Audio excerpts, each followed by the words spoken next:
Okay, here we go. 10 seconds. 10 seconds, Stan. Oh, you got it. Yeah, he's got it. Okay, we're live.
Please welcome up Stan Deyo.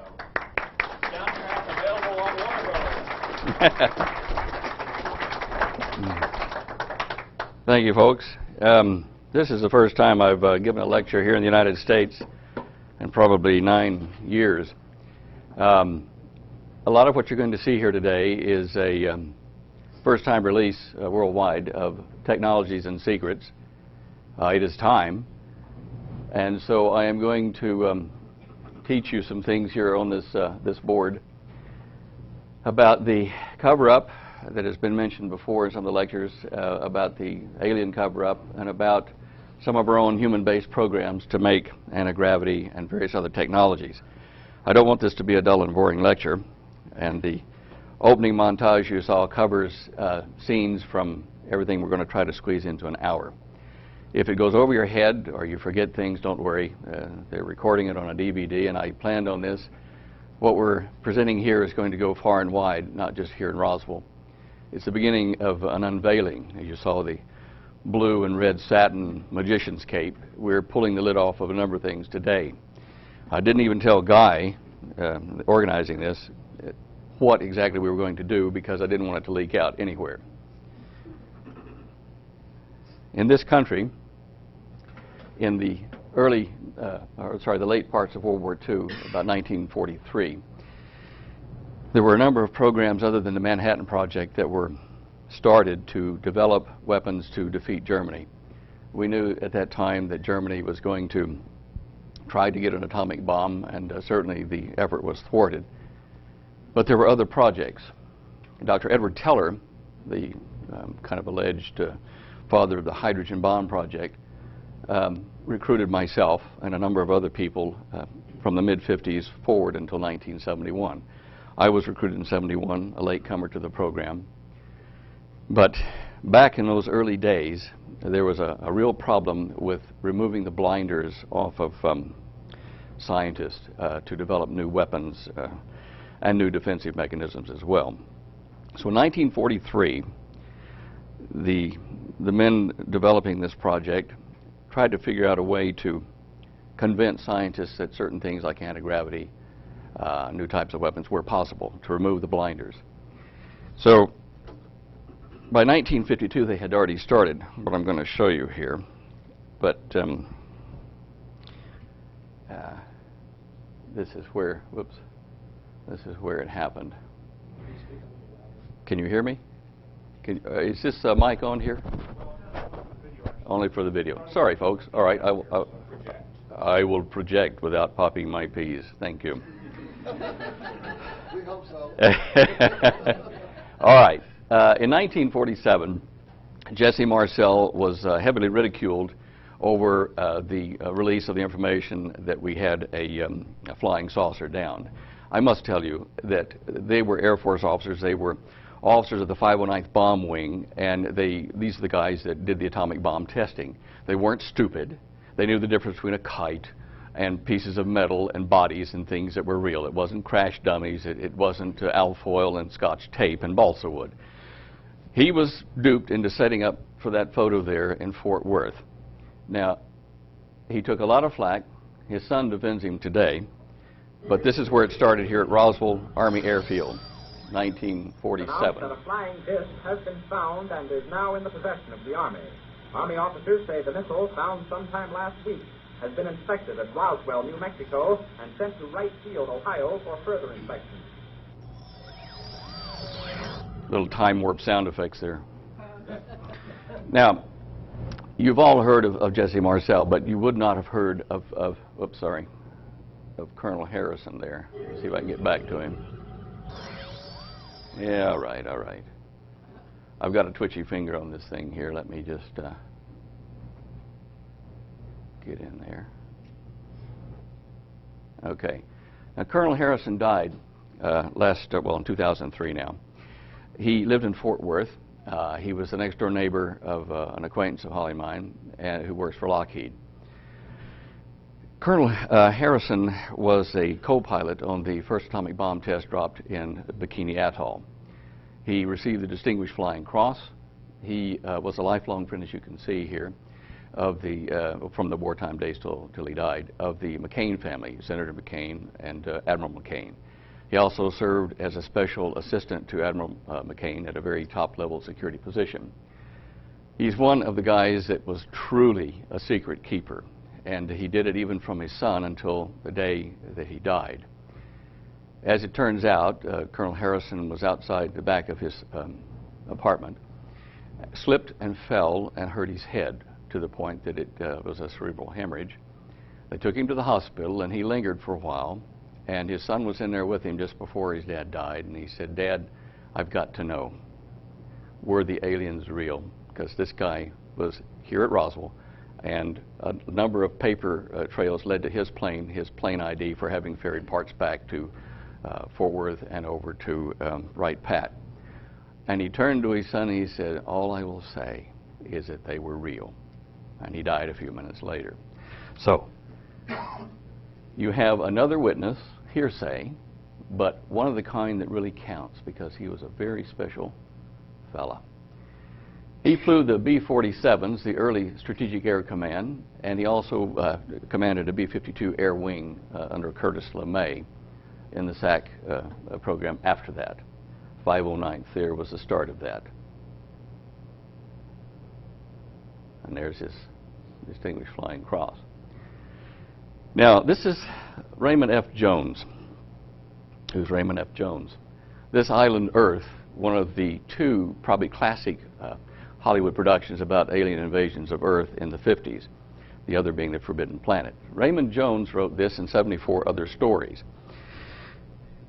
Raymond was a Mormon and an avid imagination, but he also ran in some very interesting circles. And so after he had started and finished this particular book, which became the movie, he wrote a short story called Noise Level for this magazine, 1952. I came across the story in 1977 in this reprint done in England. I'm going to tell you a short précis of this story because it's going to probably answer a number of things for you eventually. In the story that Raymond wrote, Noise Level, there's a meeting called in the Pentagon. The chiefs of staff all come to the meeting, and there's a president's representative there, and there's this big table. In the middle of the table, there's this plastic-wrapped bunch of burned junk. And it was sealed up, airtight, tied off anyway. And the president's aide tells the assembled scientists and professors who've been called in from all the United States and the generals, he said, look, I know you're not going to believe what we're about to tell you, but something extraordinary happened last week, and we need your help to solve the mystery. He said, we have some of it on film. We were testing this young fellow's device. He's kind of a smart aleck, but we were testing it last week with him, and here's the film we took. And so they opened up the curtain, and the film starts. And you see this young, kind of red-haired, freckle-faced scientist-looking smart aleck, really a bright genius type. And he's got this little chest pack and a backpack and a little belt, and he's standing in front of some of the generals there in a football stadium. And he reaches down, and he pushes a button, and he lifts up off the deck 2 or 3 feet and just stands there in the air. Nobody says a word in the office there in the Pentagon. They're thinking, wow. Okay, so he's been lifted up a bit. Then he pushes another button, and he rotates sideways and lifts up about 40 feet and takes off, flies around the football field and comes back around for a low pass over the generals. Everybody ducks, and there's a puff of smoke. Quick explosion. He nosedives into the deck and dies. A ball of flame. The package on the table holds the remains of the guy's instrument. What's left after the fire melted everything together. He said, gentlemen, he died before he told us how he did it. This guy doesn't work for any government. He's just an individual. He doesn't have any university grants. He's just an individual, and he did this. Now, you've got to figure out how he did it. We've got his apartment. We've got his library. We've got his lab. We've got everything. You go and take his notes apart and figure out how he did this. Wow. Wow. Everybody runs over a big gaggle to this guy's apartment. They look through his library. He's got chemistry here, physics here, philosophy, ancient mysticism, everything. And he's got a lathe room and downstairs in the second floor area here. And then he's got over here, he's got biochemistry and all kinds of stuff. And they said, could one guy have read all of this? And they start looking through some of the volumes, and there's notes, annotations in the margins. Well, where are his other notes? Couldn't find them. Weeks and months passed as they puzzled over how he did it. And groups all over the United States, for like Martin Marietta and some of the other larger corporations, had scientists gathered together trying to figure out how did he do it. One guy was out fishing, one of the scientists, and he's throwing his line into the water. And as it hit, ripples went out, and there was this swirling vortex next to a rock. And he saw how the splashing water moved some twigs that came together, pulled in by the vortex and stuck together. He says, I've got it. I understand gravity now. They went running back, and a month later, they rang the guys at the Pentagon and said, we've done it. It's 30 feet in diameter, and it's about a foot thick, and it weighs 15 tons, and it only moves off the floor an inch, but we've got anti-gravity. Well, the Pentagon said, get your notes, get over here quick. Everybody is reassembled into the Pentagon to the same room. They show the film of the test to all the other guys who weren't there, and they say, wow, fantastic. The guy that called the meeting said, gentlemen, I want you to meet someone very special. Curtain opens, and out comes the red-headed scientist, the dead one. And they said, what is this? They said, well, he's an actor. He never existed as we told it to you. We had to remove the noise level from your mind to say that it is possible to get you to work on it. Now, I tell you this for a reason. 2 streams of events have been following the UFO circumstance, the real alien or fallen one's chain, and the one where the noise level has been removed in certain scientists' minds to get them to develop this. We have developed anti-gravity. I was recruited way after they got it for the first time because I came up with a method of powering a saucer craft using an ionized air plasma, which I'll explain to you later. In that program, under Dr. Teller, I was sent down to Australia. And so I have been privy to things you would never see. You would never, ever see. And I'm going to show you some of those things as best I could recreate them today so that you'll understand that mankind has, on its own accord, done some of this. Now, before the alien card was played or begun in 1947, it was kicked around in Washington that in addition to removing the noise level, after World War II was over, there was going to have to be some sort of a plan devised to stop warfare. We could not afford, the human race could not afford another warfare with the technology at the stage it was. Any of you that have brothers and sisters, as children, you can remember when you were in your room fighting at night, probably, and your dad said, "Stop, or I'm coming in with the belt." That he meant business, yeah, probably, until you heard the knock at the door. And when the door ripped open and there was the 8-foot wide belt with meat cleavers on it and said, "I'm going to kill you," you knew you were friends again. You and your brother or sister were friends. And, "Hey, Dad, no problem." We are that way. Russian, Chinese, American, Canadian. We are the fighting siblings, all humans. Well, majority of us anyway.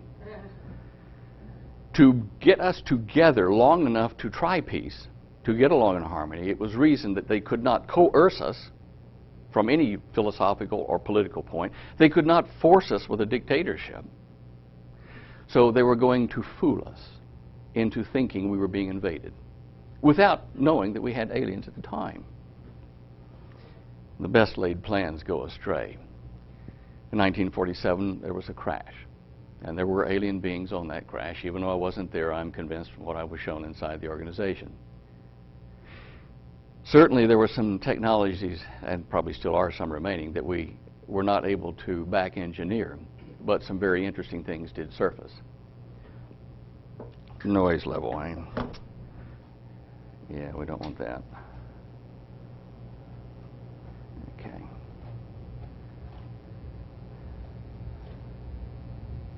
Now, to help you understand gravity, I'm doing this for a reason.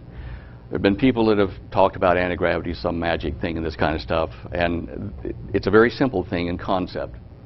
But I'm going to use graphics and some animations and some films of some of the tests we've done to explain gravity to you, so you understand then how anti-gravity can be made and was made, and will not be surprised when you see this upon you shortly out in the open. There is a real severe deception in the works, not entirely mankind's doing. Remember me telling you about noise level, guy out fishing and seeing the vortex and the little spin and stuff. What we see here is just a simple water drop. But I've put this up to show you how when the water drops, it splashes out, makes a large radius first ring, then smaller ones out like that.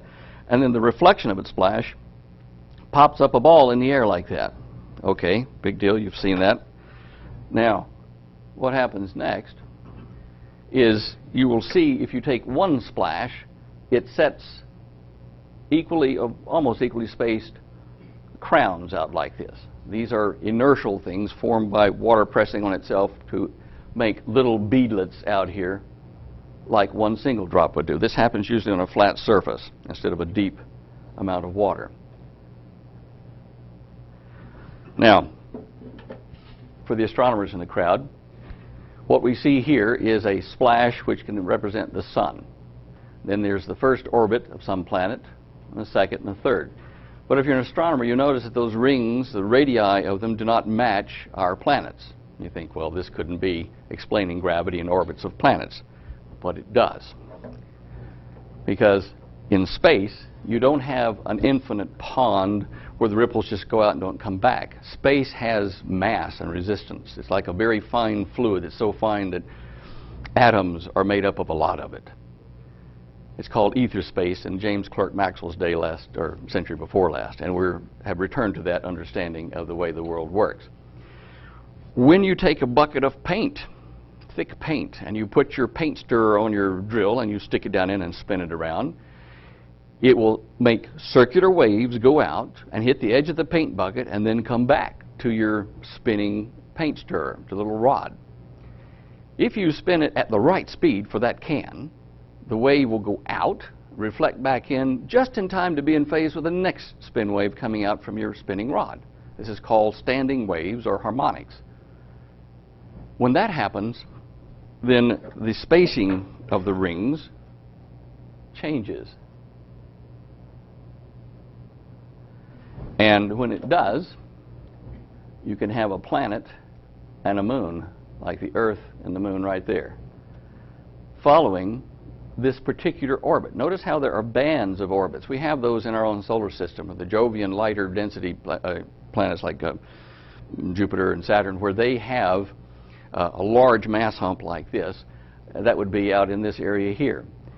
Here, down in our zone, is a different set of rings, but they all follow what's called a hyperbolic or an exponential curve as far as their distance from the sun like this. It's a very nice curve. But it's a sum of two things, two waves. The sun is spinning at high speed, and it spins out a bunch of rings. They reflect from space itself because it's spinning so fast, the sun is. And the waves reflect back, and where they cross and add together forms an orbit. And a planet has to orbit in one of those or it breaks up. Like the asteroid belt used to be a planet, but now it's broken up, and pieces of it are on the surface of Mars, a lot of red dust, and a 600-mile diameter chunk of that, either a moon or the planet itself in that orbit, is broken up on the surface of Mars near the Cydonia area where people think there's a face, and that's a farce. Gravity can be determined with a telescope looking at distant star systems. How can you see gravity? Because scientists, astronomers have found that as a star spins, it's originally spherical, but as it spins, it starts to flatten at the poles. And this is called oblateness. It's not totally round, it's oblate flattening. When that happens, they measure the number of degrees of off-true circle, that is, and they say, its gravitational constant is such and such because it is so flattened. The more it flattens, the higher the gravitational constant. What they're telling you is this: gravity has to have spin around some center or you don't have gravity. So you say, well, why is that? It's because gravity is not a one-way force. It's the result of two forces acting. You spin out diverging waves, they reflect back converging, and where they cross partially or entirely, the directions either cancel entirely or are more in favor of this way or that way. In essence, gravity will reverse in orbits and not all be pointed at the sun. In between orbits, there are null zones. There are zones where the forces net more that way, out away from the solar system than toward the center. On the Earth, if you were to drill a hole all the way down to the center and drop a rock, it wouldn't go to the center of the Earth.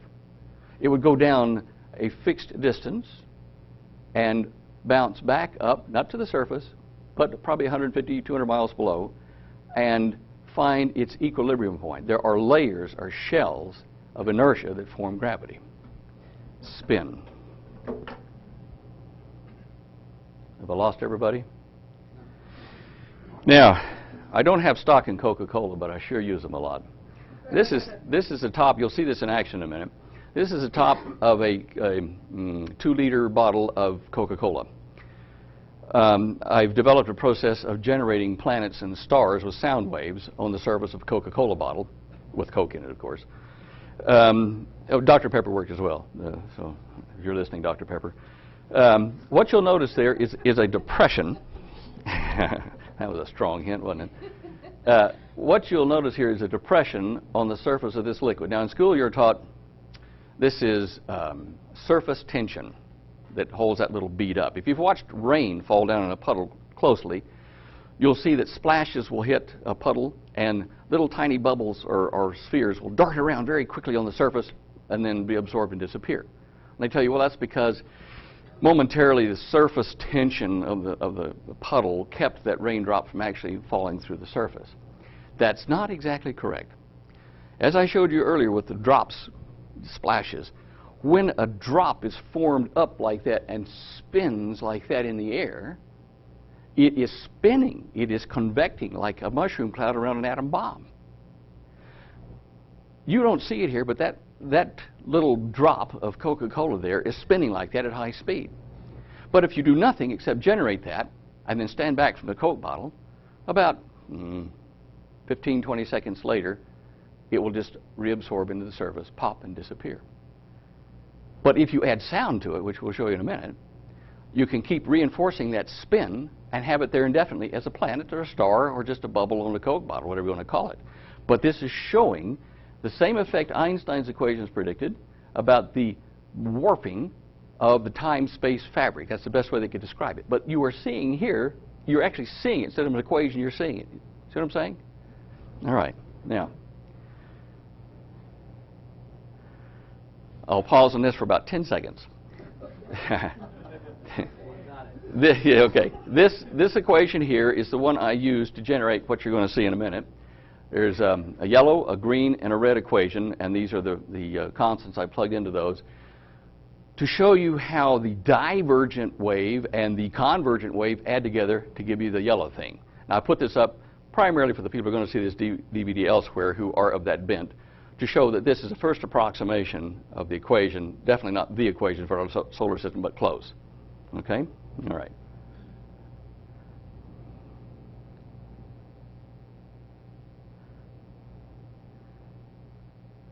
Now, this is something that I will play again for you. Here is one waveform, that big hump that we saw at the beginning, and another one just like it, moving in. In our solar system, like all stellar systems, the center of the sun is not in one place. They're separated by a number of miles. It's called an elliptical orbit, and there are two centers to the orbit, and so the sun actually rotates around 2 points like a parabola. When you get them real close together like they are, these waves start to add together. Yeah. I got to cheat here for a minute. Where is my... Okay, let's try this and see what happens here. Okay. You see how they added together and formed that big hump? I'll do that one more time. The two waves add to form a taller hump than the first one. Okay? This is wave addition. Now here are those equations in moving form. The bottom ones are the two reference ones, so the divergent, convergent, and the one in the middle, or the one at the top, the yellow one, is the resulting orbits, which can be vastly different than a normal series progression or exponent or hyperbolic curve. Let me just do this again. Look at this. See these ripples here? Now here is one that's only about 9/10 separated from that by its frequency. And this would be the sun in the center, and these would be orbits of planets. Well, now, here you see two humps. They're not quite aligned, and two more, they're not quite aligned. But when you add them together, an orbit almost disappears.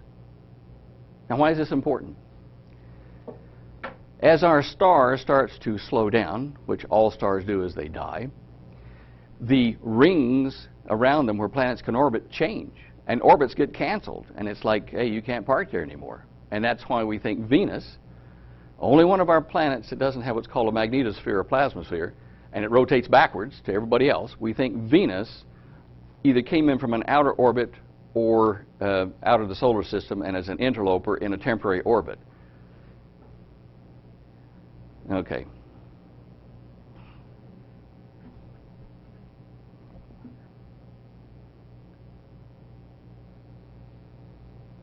Okay, this is going to annoy you for a minute. This is sound waves around 110 cycles, somewhere in that range. It varies as I'm doing what I'm doing. I'm going to show you how we have the bubble formed, and then at the very end, there's going to be a very quick flash. You will see two large spheres on the Koch surface and a little tiny one coming in, and then suddenly bouncing away like crazy. This doesn't happen because of surface tension. This happens because their spins are opposite. The little guy has got a spin that goes out like this. The big guy has one that comes the other direction. And so when they get close to each other, they bounce off. Not magic, not electrostatics, but just pure movement.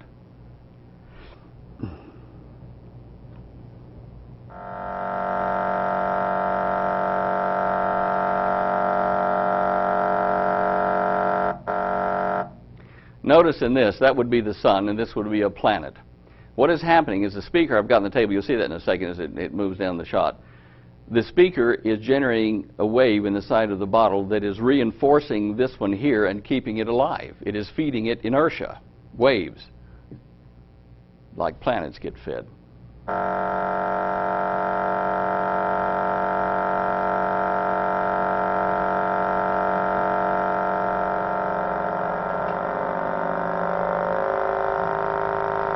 And this is generating one of those balls. It'll pop up here in the lower right corner.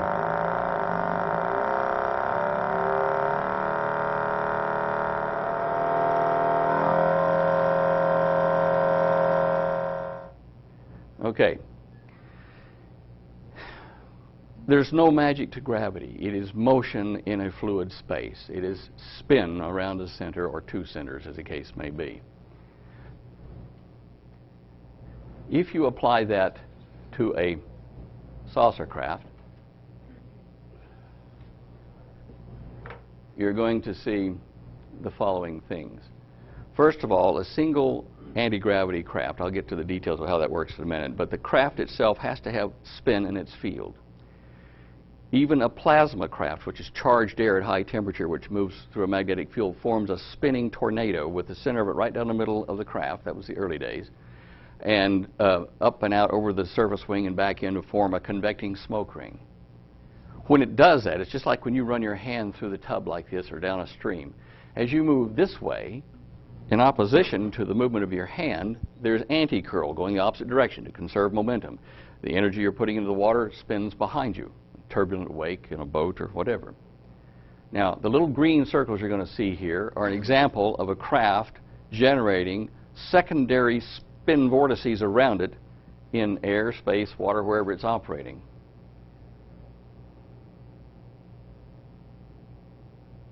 Craft in the middle, the white thing, the counterspin vortices outside. They won't touch each other because they are going in opposite directions between them. Look at that again.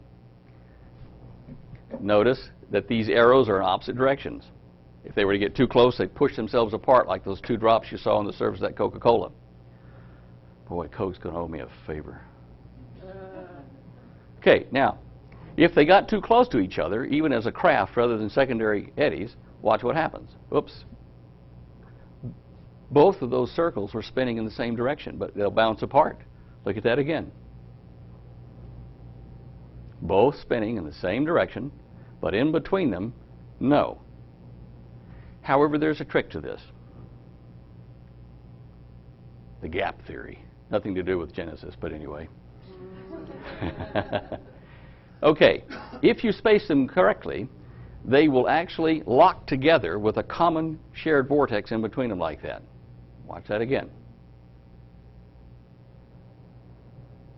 Now, it's fairly unstable with just two of them like this, as they tend to kind of orbit. Okay? Now, if I let them freewheel in space, two ships using that, this is what they'll do. They'll spin around and you have a hard time controlling them. So, we go to a stable form, which is 3 and more in triangular additions. Okay? They will lock together. They won't go any closer like a flock of birds. They will lock together like that in those formations.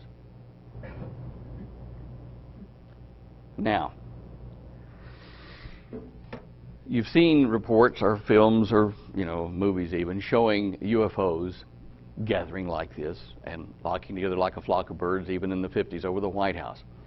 This is why they did that, because it is efficient, and as they get together in triangular pieces and make bigger and bigger formations, it is easier for them to conserve energy, to communicate with each other, because the fields between them, the vibrating fields, are mechanical, and you can talk between the ships without going to radio just by using the vibration in the field. You can actually shout if you wanted to. It wouldn't be as efficient, but it's modulating with just voice level audio. When these craft get together like that, if you wanted to, you could stretch a blimp, a fake flying saucer of any shape you want over the top of it and under the bottom of it, and snap the edges shut. And the guy on the ground is going to say, wow, look at that 450-foot long UFO. But if you take the cover off, it's 10, 12, 15 of these guys all hooked together. Now, modern physicists, when approached with the problem of supporting a craft in the air for 10 minutes or more in one spot, right here, I've debated some of the heads of theoretical physics in universities, and I've managed to frustrate every one of them. They say, well, 10 minutes, the amount of fuel you need. I mean, look at the space shuttle, for crying out loud. You couldn't sit right there for 10 minutes. You couldn't carry enough fuel on board. I say, well, You got a blackboard? You see this little basket here and these little wires and stuff, and this is a hot air balloon over the top of it here. You see where I'm going with this? See, this guy's been here 3 hours sitting here with a hot air balloon. Well, that's different. That's different. That's specific gravity. That has nothing to do with this. I said, well, now why does that balloon float? Because the hydrogen gas in it is less dense but more energetic per particle? Yeah.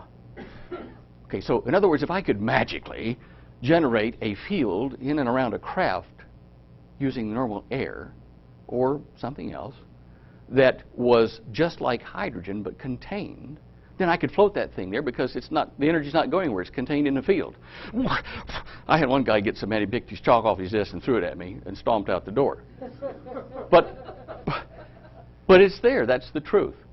Now, so when you see a large ship, if you do, I mean a large ship like half a mile diameter or something, and you have an engineer tell you it can't be real.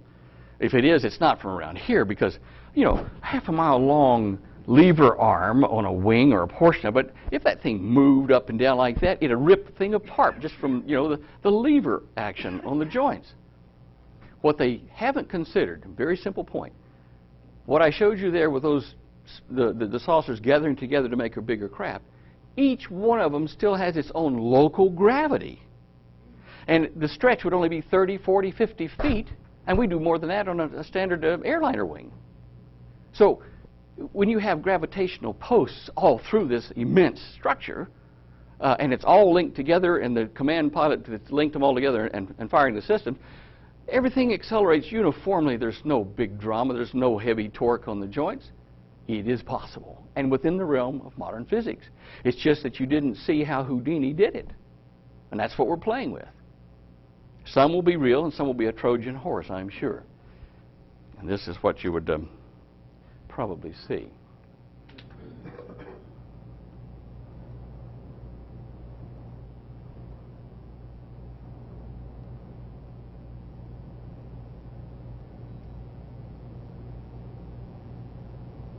That was neat. Got to have one. As Will Smith said, I think, what was it, in 4th of July? I've got to get me one of these.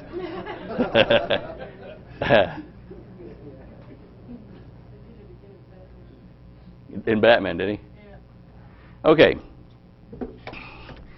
In the late 50s, in Strategic Air Command, there was a friend of mine who was a colonel. He became a friend of mine later. Colonel in the Air Force, and he was a commander of a SAC aircraft, a bomber aircraft. And Colonel Dice had a navigator on board that he knew quite well. Younger fellow, obviously, captain, I think. And one day the captain came to me and says, Colonel, he says, look, I'm going to give you a sealed envelope here, and I want you to hold it for me. I've got a duplicate that I have at home, and I've filed another one that's in mail that's coming to me, certified mail, but I want you to keep a copy until I tell you otherwise. And George said, well, what's in it? And he said, well, I did something at home the other night, an experiment I've been playing with, that is absolutely astounding. And I'm going to tell you this, and the drawings and the plans for it are in this envelope, and it's real. And he said, I went into the garage where I was setting this up, and I had some chipboard, compressed board, what do you call it here? You know, particle board, yeah. Look, I was in Australia so long that I get my terms confused. I do apologize, so you'll have to give me credit for that anyway. And he said, I put 3 levels like a cake of particle board together, and I put some washers and coils on it and some rods, which we're going to look at here. And he said, I hooked it up to the signal generator that set there, the frequency, and I fired it up and nothing happened. And I thought surely I would see some magnetic effects from it. And he said, all of a sudden, it started to lift up off the workbench, just slowly lifting up. And he said, I was amazed, and wow, what have I got here, you know? And he started to lift up a little bit further, and he said, wow, look, the air is kind of mottled gray and kind of, wow. Oh, if I stick my hand in it, I wonder if it'll hurt. I'll grab this broomstick. It's not conductive. It feels like jello you're going through. Wow, it's a field. Well, I'll just turn that off. We'll do that again. He reaches over here to these knife clips he's got for the power supply, and he pulls it back like this, and it goes, and a big arc, double arc jumps over and gaps the air and keeps on running the spark in the air without this thinking. He says, oh dear, can't shut it off. And he said, well, And he takes this broom handle, whack like that, and it hits this gray area under the floating thing. Well, then it all stopped, but it was a huge electrical discharge down the pole up into the mains, blew the power transformer on the block, and, well, power company came out the next day. Darndest thing, he said, I don't know what has happened. I was sitting out here watching TV, and it just, you know.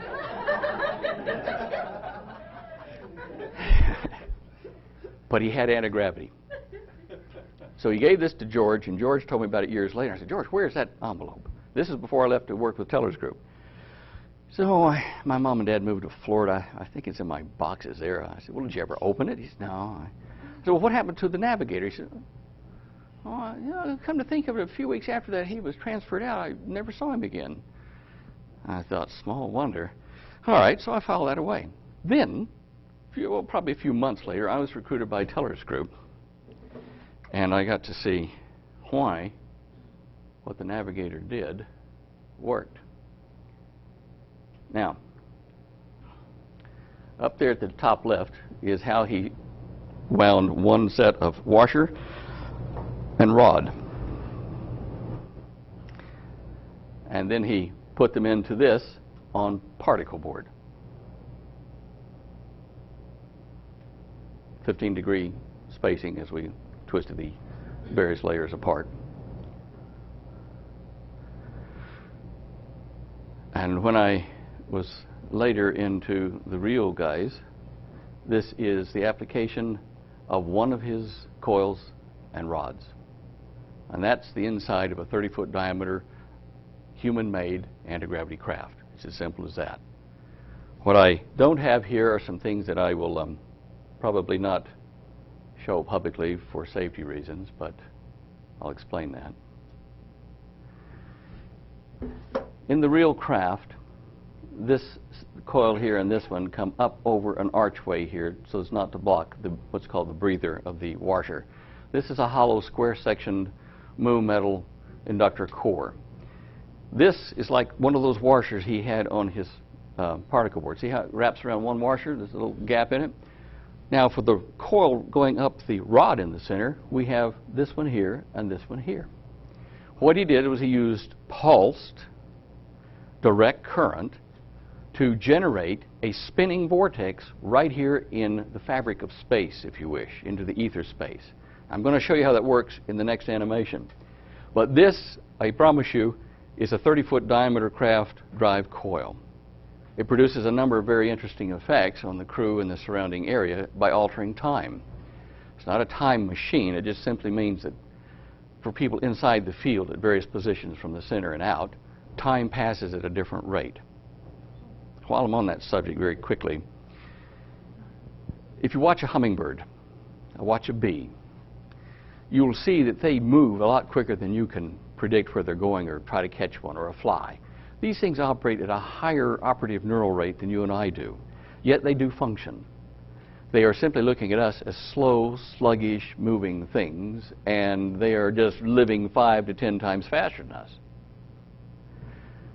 With these craft, when the energy is pumped into this and into the superstructure and into the crew, all their atoms, all their molecules get extra energy, and they become like the hydrogen atom in a hot air or a hydrogen balloon type thing. They become inertially lighter, but yet they are moving faster. So when they go to do one of these miraculous right-angle turns at 10,000 miles an hour that are impossible, they have not violated the rules of physics at all. What they have done is they've said, attention crew, we're going to turn a corner about 10,000 miles an hour here, prepare. And somebody in the crew says, okay, you got the cards? Yeah, okay, I'll get something to drink, get up a table, and they're now going to turn the corner, and it takes them 5 minutes, let's say, to turn that corner. But you on the outside see, phew, that's impossible, it would rip apart. But it's not, because everything in here is at a different energy density like that hummingbird, and they are being uniformly accelerated, and as they go around that corner, they're looking out the window, well, sometimes, and they're saying, look, everybody's in slow motion. And they lose 10 minutes of their life relative to you. Or they gain, in other words, they age at 10 minutes while you were only aging a fraction of a second. It's like when you were at the fairgrounds, the showgrounds.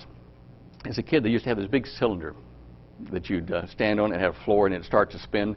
Then all of a sudden the floor would drop out and somebody across you know, you'd all stick to the edge of it and spin sideways, stuck on the side of it. And somebody'd usually, you know, wet their pants or something, get really excited because there's no floor under them. But what it is the centrifuge effect is holding you up. Now, if you extrapolate that to a ball instead of a cylinder, and you have a ball with oil in it and another ball inside that, and you're inside that ball, and somebody pushes you off a 50-story building. I wouldn't try it, but anyway, hypothetically, what would happen is your double spheres with oil would hit the ground, bounce, you being inside that ball and lopsided because your weight's not uniformly distributed, would cause the inner ball to spin. And what would happen is the big ball on the outside would come to a rest in somebody's parking lot or something down there, and people would listen, they'd hear going on inside. And after a few minutes, you in the inside spinning ball, like at the fairgrounds, would come to a stop. And what you have done is you've stretched out the period of time that you normally would take to crash into the dirt and kill yourself over several minutes, and that doesn't cause structural fatigue. When I was at the academy here, the Air Force Academy, we used to describe a crash of an aircraft as a landing in which the vertical component was reduced to zero in such a short period of time as to cause structural fatigue. That wouldn't happen in this kind of a situation. These things are not only possible, they're being done. They've been done behind your back for very good reasons, which we'll certainly address before we get through here today.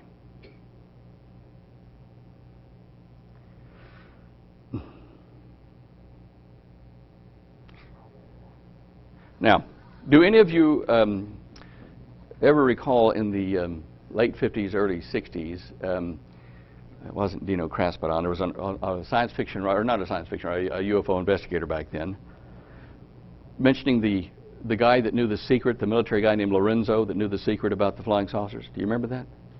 Probably not. Well, anyway, it was a rumor in the UFO community back then that there was some guy that had the secret to anti-gravity that knew it, and he was in control of all this for the military, and his name was Lorenzo. Probably a captain or something, they weren't sure. It wasn't a Mr. Lorenzo. It was what is called a Lorentz, L-O-R-E-N-T-Z-O. What you just saw up here makes what is called a Lorentz O. The secret to the anti-gravity problem or situation is the Lorentz O. Named after a mathematician, Lorentz. It tells what happens when you have electricity going this way in a conductor, and at the same time you have electricity going around it to make like this in a different direction. In between them, a force appears, whether in air, water, whatever, and it's called the Lorentz force. And it tries to get these two conductors to line up. And if you don't let them, then the stress has to be transferred to the medium you're in, anti-gravity. Now this device here, I built to show people. We're going to see that little thing over here on the left animate. And I'm going to show you a long quartz tube. And inside it will be a copper pipe, a thin pipe of copper, lining the inside of this tube. And then I'm going to put a nail and a cork right down the middle of it, and I'm going to take electricity from a electric arc welder, 1200 watts at about 60 volts. And I'm going to shove that down through that nail, through some salt water, which is just tap water with a bit of salt, a couple tablespoons of salt, and some hydrochloric acid to make it conductive. And it's going to go through that water into this copper sheath, which is then connected to the other end of the copper tube back to the electric arc welder. You'll see all this. I'm telling you beforehand so that you can just contemplate what you're seeing. What you're going to see at the end of all this is that scene right there, where I have a copper tube with all this, and the glass tube with all this water in it, sitting right down inside of two speaker magnets. You know, the back of your speakers, those round donut magnets, they have a north-south field running like this, which is the same as one of those washer coils that I was showing you before. And when I do that, and I just do nothing but hit the power switch, and electricity starts to flow down from that nail you see at the top down to the copper, you're going to see spin. And that's the beginning of the vortex tornado, the Lorentz O. And you can use that to make plasma craft and anti-gravity craft. You can also use it in water at lower temperatures to make very fast boats.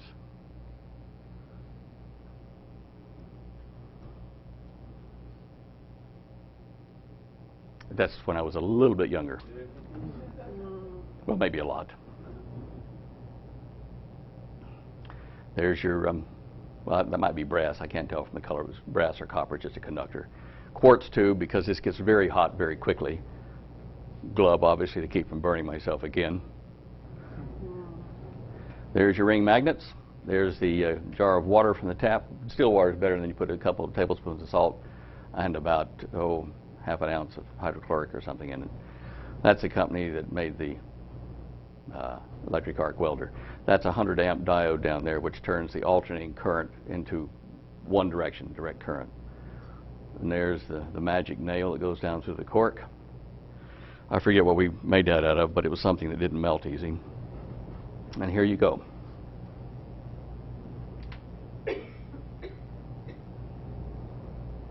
No moving parts except the bubbles that form from the heat, showing where the ions are traveling, following the vortex field set up. And this occurs down the center of any of those craft.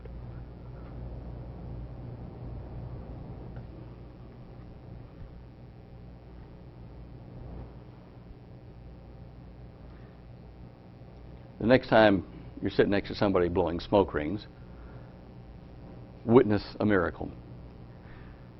The smoke ring can do some marvelous things. If you stand here in this room and put up, say, an elephant ear plant back there, you know, those big green ears floating like that, or a candle, a lit candle, and you went as hard as you could huff and puff, you could not blow out the candle or move the big elephant ear back there, the plant.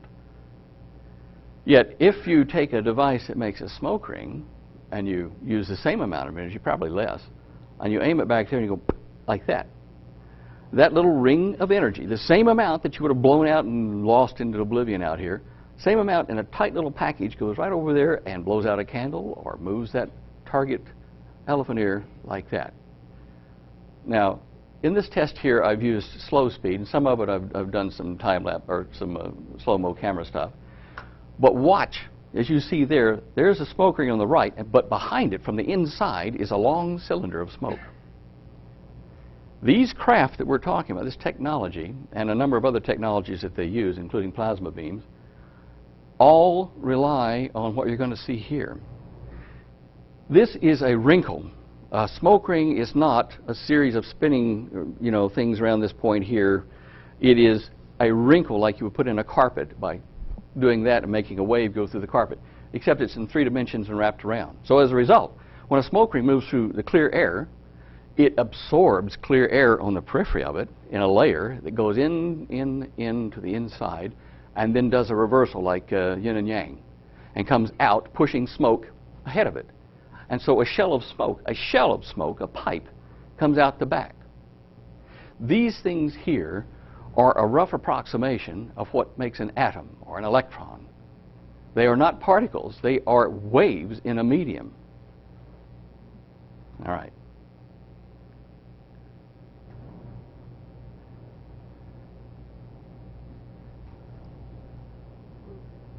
I have made them bounce off each other like particles, shooting them rapidly so that they hit and bounce off of tables and still keep their shape. These are why scientists think that light acts like a particle and like a wave, and so physicists say, well, let's call it a wavicle. It's because it has periodic motion, yet it defines a very tight field like a particle would. This is a device that I use to do the rest of what you're going to see here.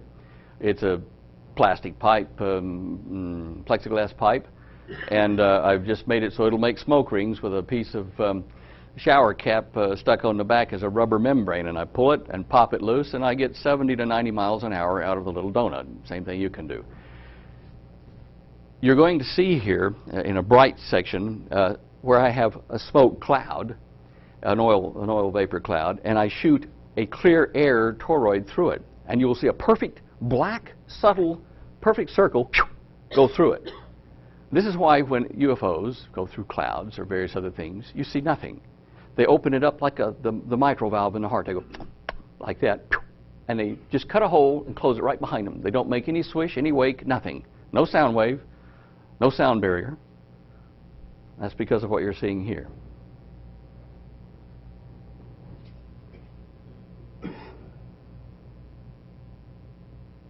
Now watch closely. It's subtle. Did you see it? Didn't see my hand move, did you? Right in the center, down the bottom.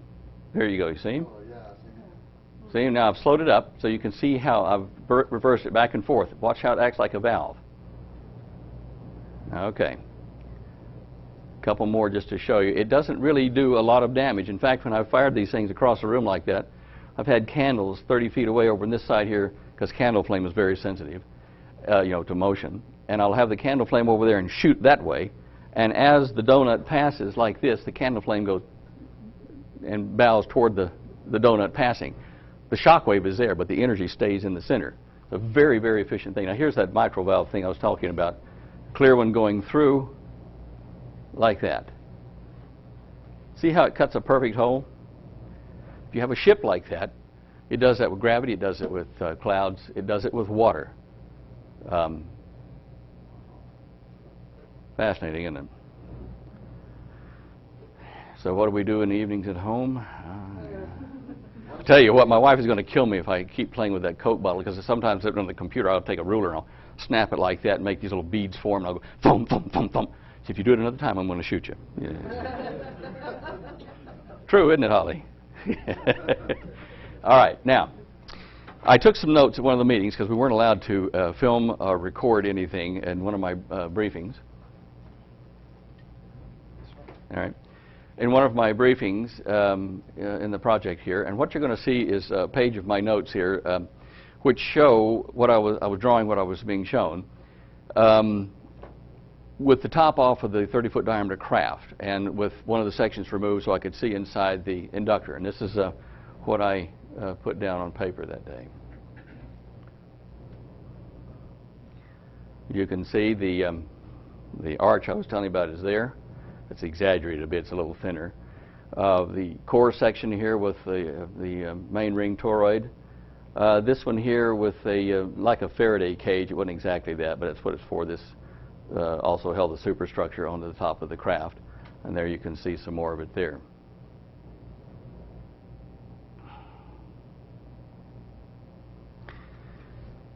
I had correspondence and talked with a man named Townsend Brown, and also got a hold of his lab film from the Bonson Corporation in 1958. I have one of the only 2 copies in existence.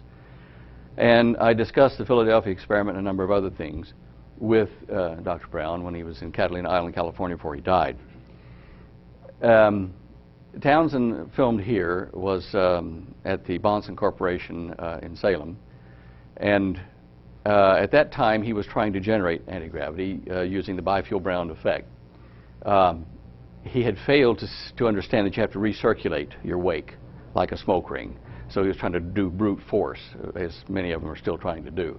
But with a smoke ring and with charged particles, if I push out this way and the wake of my pushing comes around behind me into my intakes and adds to my energy, I use a lot less energy to go forward.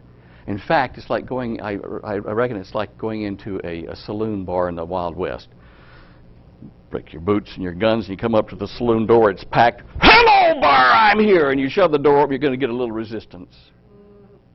But if you come up to the thing and you open the doors back, just excuse me, fellas, could I just move in here? No resistance in essence, and you get in. So what you do is you make a place for yourself in the air or in a gravitational field. Before you get there, you scoop out a hole, you put yourself in it, and it closes behind you, and there's no pushing wake, there's no sound barrier, there's no light barrier, in fact. We can go many times the speed of light using this concept in space.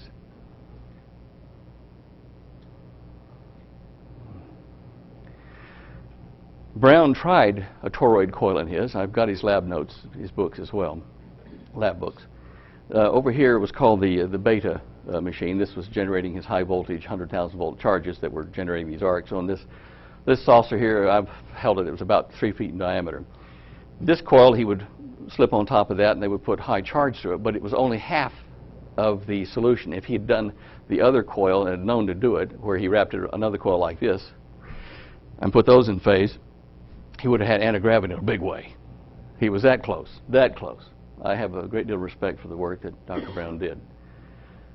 And as I say, I'm privileged to have access to all of that stuff. This is some of his note work on the board for the design of the craft, some of his vacuum testing on the lower left, and some of the high voltage testing before they put the coils on the top. And that is a real deal. That's not an animation, and that was just finished last week in California by one of our associates. We are making working models of these things to show you. So it is real. You can do it. Chris Craw did that. How far do you think the government has progressed with this? The government, per se, has little say in it. This was a supranational operation. My control agent in Australia was Sir John Williams, a Welshman, Captain Sir John Williams. He's now deceased. And he was under the advice or counsel of Dr. Edward Teller. In Russia, Teller's counterpart was Dr. Andrei Sakharov. I forget who the guy in West Germany was, or in England, Norway, Canada, but there were a few guys around. Anyway, these sat above elected governments, because elected governments come and go and they leak like a sieve. So, well, they do.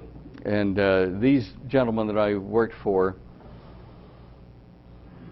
were the invisible government you speak of, the Illuminati. And we parted ways after I'd only been in the program for a short while, but and they also tried to put me at the bottom of a mine shaft about 5,000 feet deep. Now, I did manage to get away, obviously, but they did manage to keep me out of the United States and telling you any of this for 30 years. They just gave me my citizenship and passport back in 2001. Spent 30 years in Australia waiting for the time to come back. There's a lot more to the story. Obviously, in 1 hour, I can't do that. So I'm hitting the highlights of this, and I'm going to go very quickly to... what's my time like? I can't read this watch. How much time have I got left? 5 or 10 minutes. All right. All right. Let's... we'll skip one section here. And we'll go to free energy. There are a couple of things, the anti-gravity, the alien card, and free energy that people have been banting around wanting to know how you do it and where it is. And there's all kinds of stuff about zero-point energy and magic this and over unity that, and nobody's come up with a working product for you. Well, they've had working product since the mid-50s. There are two main sources of this quote-unquote free energy. It's cheap, but it's not free. The sun is one of them. The sun hits on what's called the plasma sphere or magnetic field of the Earth, the magnetosphere. Every planet except Venus has one. Dr. Tesla over here in 1935 or so patented a flat plate with an antenna pole underneath it going down to a couple of little things to a battery and a little motor to capture direct energy from the sun and turn it into electricity. Now, his device did work, but it took, several hours to charge up a battery, and it wasn't really efficient to run your home with. So, after that, there was a young fellow following Tesla and his work. Let me just go back on that one here. Oh, don't do that to me.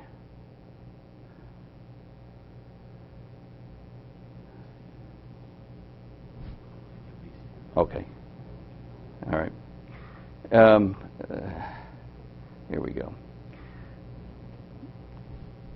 Tesla, okay, as I said, developed that thing in 1935 and patented it sometime around then. Patented, whatever. And in his steps came a guy named T. Henry Murray, who was a doctor in his own right, but a doctor of something else not related to free energy. But he knew that Tesla's work had merit. And so as a 19-year-old at the turn of the century, he'd been following Tesla. He started playing with antennas, insulated wires on the farm where he lived. He was a Mormon fella, kid. And he found out that he could get little arcs off of this antenna that was insulated from the rest of the house through a little coil in his speaker, and it was novel. Years passed, he remembered it. And eventually, through time and circumstance, he spent some time in Sweden, a guest of some of his relatives there, and there was a train car came by with ore. And some of the ore would drop off when they'd stop at the signal there at the tracks. And so as a kid, a young man now, he would pick it up and take it home and collect it. He kept it with him when he went back to the States, went back home. And when he started playing with his peculiar electric discharge, his antenna, whatever, he used some of this Swedish stone, he called it. And it was a semiconductive type material which we've now dubbed the triboluminescent material, which is just a strange term for saying it'll turn certain frequencies of light or heat into electricity directly. And he managed to build a device with about an 85-foot long antenna insulated behind his house on 2 poles and a little wire coming off of it, insulated again, down to 2 boxes about the size of this trolley here in his home. He could extract from the ambient medium, the air, he could extract about 5,000 to 7,000 watts of power continuously, run his home, run a heater, and do it to witnesses, let him take his boxes apart, all except one little cigar box thing about that big, which held the magic device which made it all work. And basically all he had in his box was a tuned Tesla coil system, a high voltage coil, a step down coil, and a couple of little feedback coils, and a radio circuit, a heterodyning circuit. No one would help him. In the early 70s, he finally died, and his last words to his family were, "Why didn't they help me?" In fact, they tried to assassinate him. Somebody shot at him through his home window one time. There are so many documented cases on record of this man with sheriffs, judges, everybody reputable. And as I say, he was part of the Mormon community, and he was reputable. Showing him, proving that this worked, help me, he says, and we can develop, free energy for the world. And then it died with him. Now, his son, John, I talked to him. John didn't pay much attention to it. He was too young at the time and doesn't remember how Dad did it. Just remembers conversations and something about germanium cells and this and that. That's not the issue. The issue is, where was he getting the energy from? We'll use modern technology and get it. Well, this did happen in the mid-50s, as I said. The sun throws out particles at around 400 to 1,200 kilometers per second. Pretty fast. 1 million or 2 million miles an hour, something like that. I forget what the exact figure is, but it's huge. And that hits us all the time, sprayed off from the sun. We get hit all the time from particles that are called baryons and leptons, high-speed cosmic energy from other galaxies and other star systems, all the time hitting us. They're hitting everything, but we're getting our fair share of it because we're in the neighborhood. All these things strike a magnetic bubble around the Earth. As I said, every planet and some of the moons of Jupiter has a bubble like this, except for Venus, and it might have one once it settles down and spins the right direction. This guy here, Moray, tapped into a way to sit on the ground here with some insulated wires and reach out, electronically if you wish, and feel the pressure of that solar wind as it vibrated at sometimes 30 million times of a second. When a particle hit, it have an impulse of a 30 millionth of a second, bang, like that. So much energy in it that some of those particles go straight on through the Earth. They're huge. And he said, I noticed that my energy drops off from this coil about 20% at nighttime, but it still runs at night. With no direct sunlight. It's because of this magnetopause that we will look at here. This, the little brown thing in the middle there next to those dark blue circles, right here, that's Earth.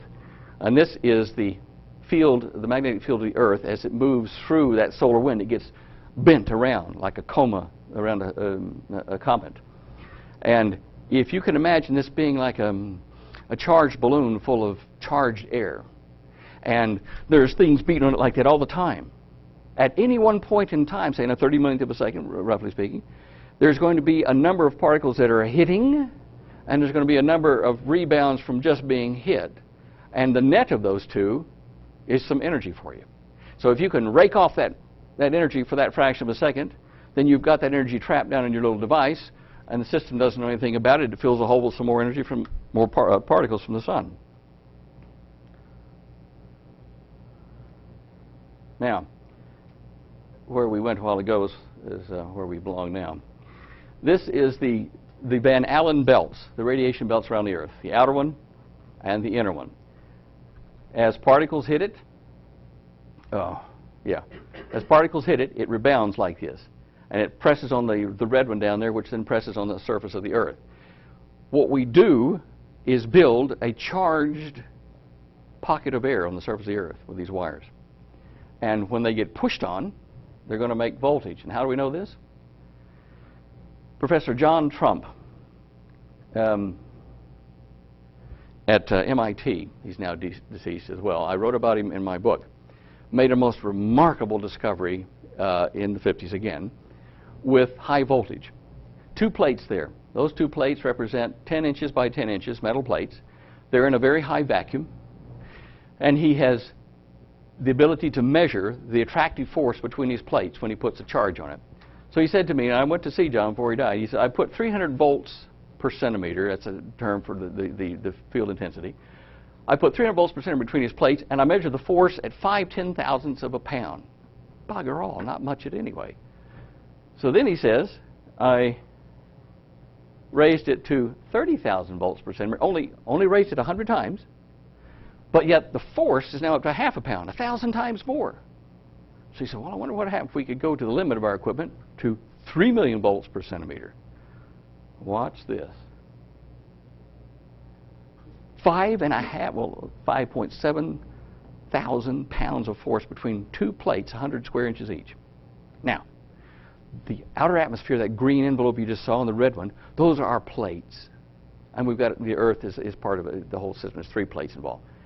When you move these plates, he found, back and forth mechanically, the voltage started to change. Just moving the plates closer or further apart. That top figure up there started to vary. If you got varying voltage, you've got energy. And this was what he was tapping. Now that is one source.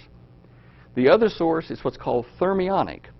It takes heat from your body, heat from the air. That is then processed through what is called a triboluminescent substance. And that simply means it's like the phosphor on your TV. The phosphor gets hit with an electron gun, and it emits light of a certain frequency. But if you hit that phosphor with that same frequency of light going the other way, it makes electricity come out the other side. Photoelectric effect. All atoms in our part of the universe share energy between each other in what's called the infrared spectrum, the heat spectrum. So if you get a material that is responsive, instead of to visible light, but to the invisible infrared radiation, then that will convert to electrons on one side of this material, and we put what's called a tuned circuit in a cavity, just like Moray did, and it will strip mine those extra energetic electrons off and into a little spark gap and down to recharge your battery. So those 2 types are free energy, and there are people working on it in a network that I'm a member of in France and here in Mexico, Australia, and elsewhere probably, but the main part of our membership is in those countries. We are able to succeed with what we've got to varying degrees, but basically if you use the atmospheric one I told you about, this one here, you'll be able to trap mechanical pressures on the outer Van Allen belt and turn them into electricity and charge batteries, which you then run inverters from, and you've got power to run your home without the power company. Obviously one of the reasons that it's not been widely distributed. By the way, the thermionic device, if you take a nuclear, there are certain types of nuclear reactions you can make to produce a lot of infrared or heat energy. And if you do that inside of a material, of a vault that's lined with that triboluminescent material, you can convert that heat from that nuclear reaction straight into electricity, which may or may not be what Bob Lazar was talking about when he talked about his alien sport craft he saw with the 3 gravity wave focus machines out at Area 51. He did describe something which I believe to be what we use ourselves. So whether they use an element 115 and bombard it with neutrinos and get heat out of it or whatever, they're actually taking heat, like I'm telling you, and converting it straight into electricity. To a certain degree, solar silicon cells do the same thing for us in solar collectors.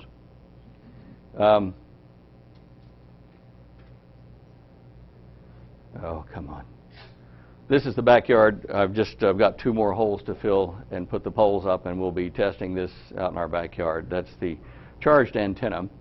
You put an insulated wire, insulate it to 30 to 40,000 volts so it won't leak into the atmosphere, and you charge it up and it becomes your balloon to be compressed by the impact on our outer ionosphere and Van Allen belt.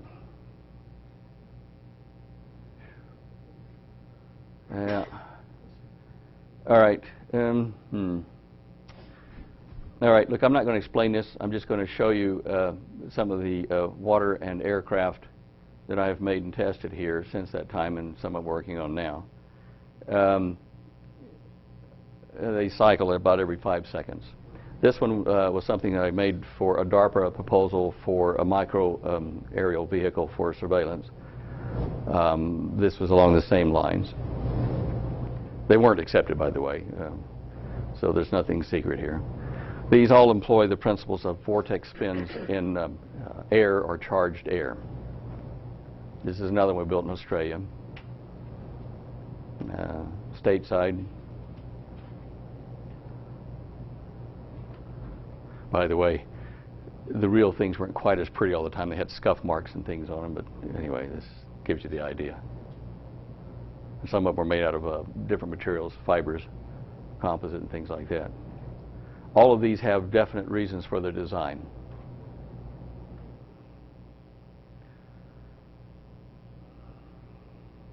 And that's a plasma craft with the ion peaks on the center vortex, as I've discussed with you before. Okay, that's probably enough for today.